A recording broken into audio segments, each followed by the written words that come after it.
What the Feminism is a well researched podcast which sheds light on intersectional feminism in India. Though recommended for everyone, it is largely aimed at South Asian audiences. If anyone is hurt by any feminist comment made in this podcast, we advise you to get checked for a possible condition of misogyny, misandry, homophobia, or something of that sort. Our socials are always open for suggestions or messages. Thank you for tuning in, and I hope you enjoyed this episode.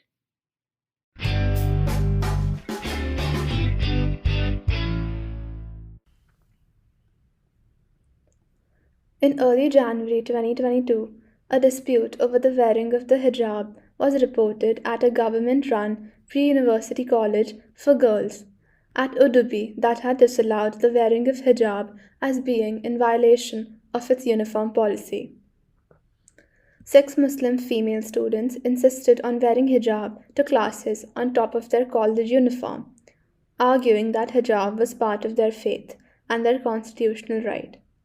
The girls offered to use the existing uniform's dupatta to cover their head, but the college refused.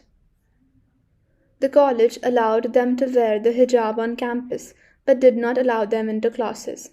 They were found sitting in corridors and working with their notebooks. These were the beginnings of the Karnataka Hijab Row. The Karnataka Hijab Row sparks two major questions. One, is wearing the hijab morally correct? And two, is it necessary to show religion in educational institutions? Let's assess the moral factor first. A lot of people argue that hijabs are morally incorrect because they are a form of patriarchy and oppression. They thus believe that in order to free women, the hijab must be abolished. The thing is that a lot of us have this advanced idea of a free modern woman. When we imagine this woman, we think of someone who has a high paying job, someone who is very liberal in thought, someone who's not scared of wearing revealing clothes, and so on and so forth. The problem with this vision is that we do not consider the socioeconomic and even the religious background of many women when we make such assertions. It's definitely a very first world feminist concept, and it does not make a stand in our society, especially in a country like India, where people are so diverse that they're bound to have different choices. There are women who do want to wear the hijab even without being forced to, and they should be allowed to make that decision. Of course, there's also the possibility of indoctrination and imposition. Some families make it a compulsion for women to wear the hijab, and the only way this can be stopped is through education.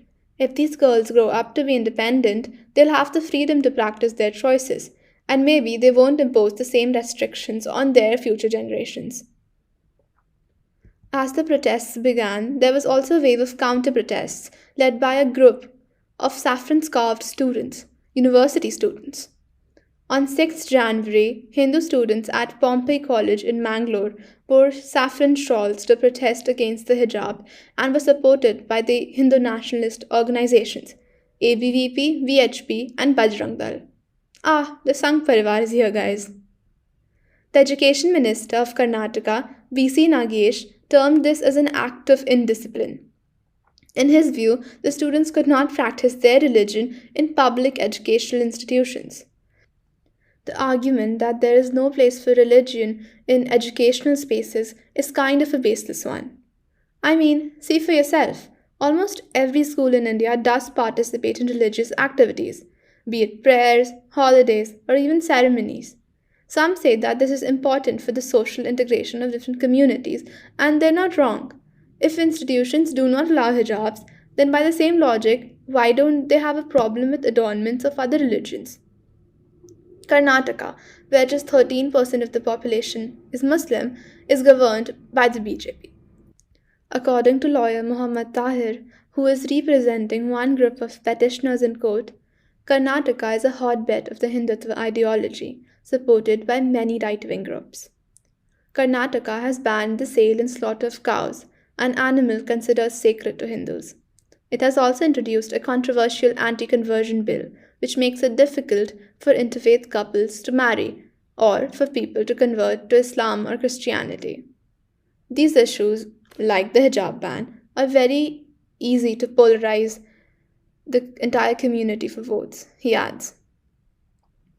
On 27 January, the government announced the setting up of an expert committee to study the issue. Until its decision was made, the government urged the students to maintain the status quo, which meant that they should adhere to the uniform rule. The CDC chairman, Raghupati Bhatt, called a meeting with parents and told them that the students should remove the hijab in the classroom. The same was for the saffron scarves. The impact of the government order was instantaneous. Even colleges that had customarily allowed hijab in classes now felt compelled to disallow them. On 10 February, Muskan Khan, clad in a burqa, was heckled on her college grounds in Mandya by a crowd of male Hindu students wearing saffron shawls. She responded back shouting, Allahu Akbar, while the college staff controlled the crowd and escorted her into the building. A video of the incident went viral. The Karnataka High Court upheld the ban on hijab by the educational institutes on 15 March 2022. The court ruled that hijab is not an essential religious practice under Islam and hence is not protected by the Article 25 of the Constitution, setting out the fundamental right to practice one's religion. In August 2022, 6 months after the order banning hijab from government colleges, an RTI response revealed that 16% of female Muslim students from government and aided colleges in Dakshina, Kannada, and Udupi districts, which were at the center of the hijab controversy, took transfer certificates. Some of these students took admission in a college where hijab was allowed, while others did not take admission anywhere due to inability to pay the college fees. The Supreme Court delivered a split verdict on the ban of wearing hijab in educational institutions in Karnataka, with one judge affirming that the state government is authorized to enforce uniform in schools, and the other calling hijab a matter of choice that cannot be stifled by the state. The Karnataka Waqf Board intends to establish schools and colleges in the state using its resources. In contrast to government schools and colleges, students in these institutions would be permitted to wear hijabs to class. A total of Rs 25 crore, according to the head of the Karnataka Waqf Board, has been allotted for these educational institutions. Whether the verdict is correct or not is for you to decide, but the choice to practice one's faith still remains with the people.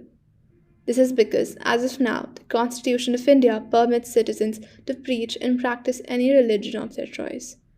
And that's what feminism advocates, the freedom of having choices. No number of scarves, whether black or orange, can ever suppress this feeling of secularism.